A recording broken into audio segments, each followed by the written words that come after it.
I'ma keep myself on track, keep my head up, staying strong, always moving on, feel I don't belong, tell my thoughts to move along. What's up mga kator? Welcome back to my channel. In today's video mga kator, Hanjin. Ito po ay ating susuriin mga kator. Ito ba ay legit or scam? Kator, pa-review po, new release site. Thank you kator. Bagong mining ulit guys, may free 30 pesos kaagad pagka sign up, 100 minimum withdraw, cash out via GCash. So how to rent machine? Go to home, then click on hash power, then buy your 30 pesos for free. Then after 24 hours, your 30 pesos will be reflect on your balance and the profit. So reminders, you can buy free 30 pesos once. After to continue your earnings, you can recharge 100 pesos. So just click the link mga kator. Suriin po natin ito mga kator. So pipilapan po natin ito mga kator. Your mobile number, get verification code, password, and enter your password again. So register po tayo mga kator. So after natin makapag-register mga kator, login po natin ang ating account. Pwede rin po natin itong i-download mga kator. So download po muna natin. And after natin may download, open po natin ang kanilang application po, Hanjin. So after natin po ma-download po, login po natin ang ating mobile number and then yung password po na ginawa natin. So po tayong sa kanilang site po, yung kanilang homepage. So newcomers can experience 30 pesos for free. Dahil may nakuha po tayong 30 pesos, pwede po natin gamitin iyon pag invest po. So scroll lamang po natin iyan mga kator. So click natin yung product. Dito sa product, dito po tayo mamimili kung ano ang gusto inyong i-invest mga kator. So newcomers can experience the miner for free. So click lamang po natin iyan mga kator kung gusto ninyo po na subukan po ito. So meron din po silang ditong 100 po ang pinaka minimum recharge po nila. And then 500.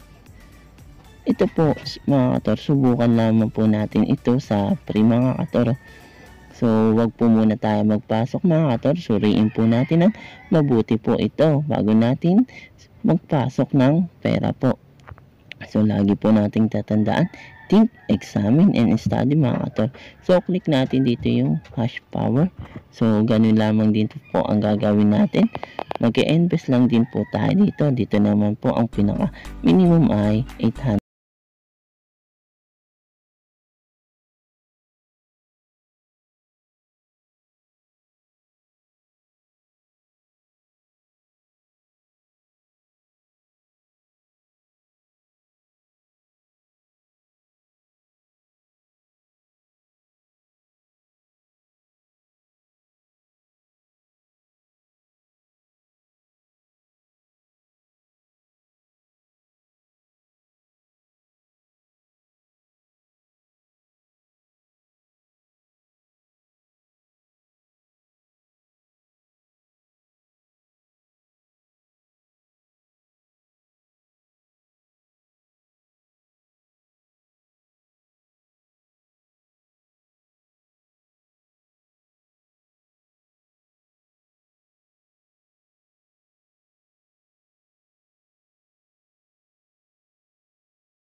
English lamang po tayo mga kator.